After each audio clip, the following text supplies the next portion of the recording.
जय माता दी। श्री दुर्गा सप्तशती में वर्णित नवा अध्याय बताने जा रही हूँ। जय माता की। नवा अध्याय प्रारंभ होता है। निशुंभ वध। राजा सूरत ने कहा, हे भगवान, आपने रक्त बीज के वध से संबंध रखने वाली देवी का चरित्र मुझसे कहा। रक्त बीज के मरने पर महाक्रोधी शुंभ निशुंभ ने क्या किया था, वह भी अब सुनना चाहता हूँ।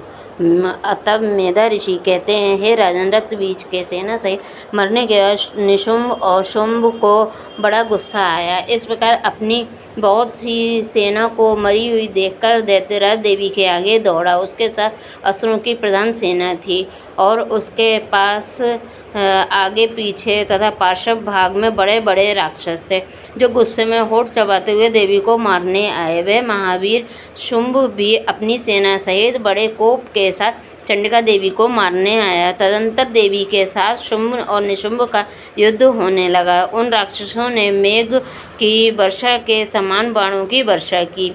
चंडिका ने अपने बाणों से उनके छोड़े हुए बाणों को काट दिया और अपने शस्त्रों की झड़ी लगाकर उन राक्षसों को घायल कर दिया। निशुंभ ने तीक्ष्ण खड्ग और चमकती ढाल से देवी के सिंह के मस्तक पर प्रहार किया।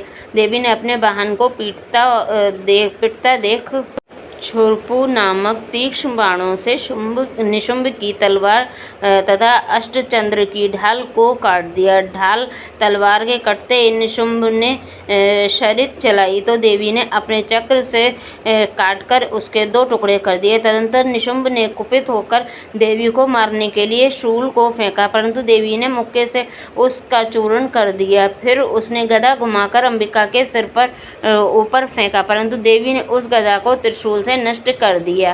तत्पश्चात निशुंभ को फरसा लेकर आते हुए देख देवी ने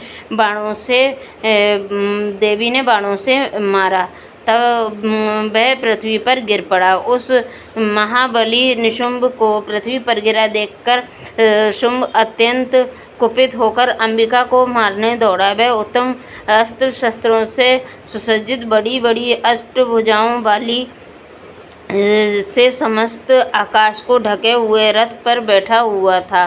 देवी ने शुंभ को आते हुए देख शंखनाद किया तथा धनुष की चाप से अति दुस्सह शब्द किया। वह असुर सेना को तेज को नष्ट करने वाला घंटे का शब्द किया। उसकी ध्वनि संपूर्ण दिशाओं में व्याप्त हो गई। तदंतर हाथियों के महामद को चूर करने वाले शेर ने भी अपनी गर्जना से आकाश और पृथ्वी समस्त दिशाओं को गुंजा दिया। इसके बाद काली ने आकाश में उछलकर दोनों हाथों से पृथ्वी पर आघात किया, जिससे ऐसा भयानक शब्द हुआ कि पहले की समस्त सारे शब्द शांत हो गए। फिर शिवदूती ने असुरों के लिए अमंगलजनक अट्टहास किया, जिसके सुनते ही संपूर्ण असुर थर्रा उठे तो शुंभ को बड़ा क्रोध आया।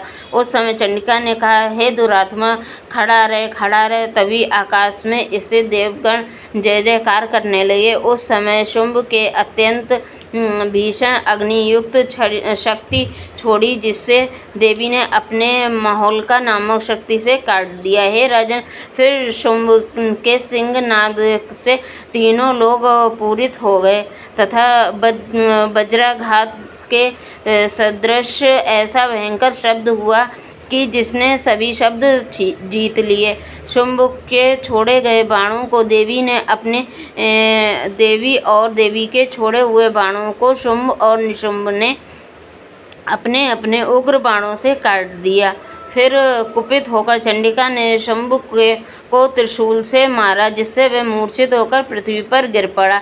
इतने ही में निशुंभ की मूर्छा दूर हुई और तब उसने धनुष लेकर बाणों से देवी काली और सिंह को घायल कर दिया। फिर उस दैत्यराज ने 10,000 भुजाएं बनाकर चक्रों व बाणों से भगवती देवी को आच्छादित कर दिया।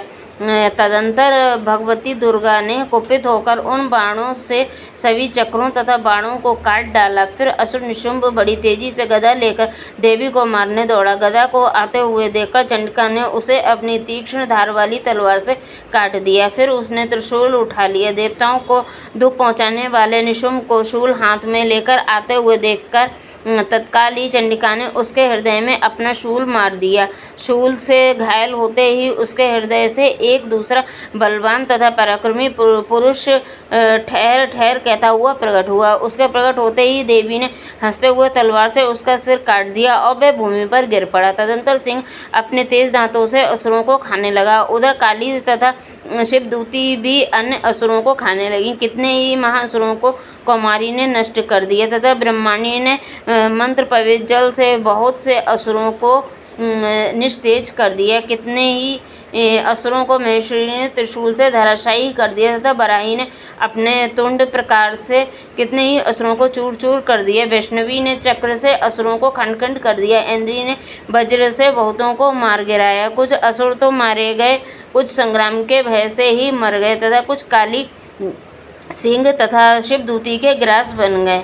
इति श्री मार्कंड पुराण के देवी महात्म्य में निशुंभ वध नामक 9वां अध्याय समाप्त होता है। जय माता की।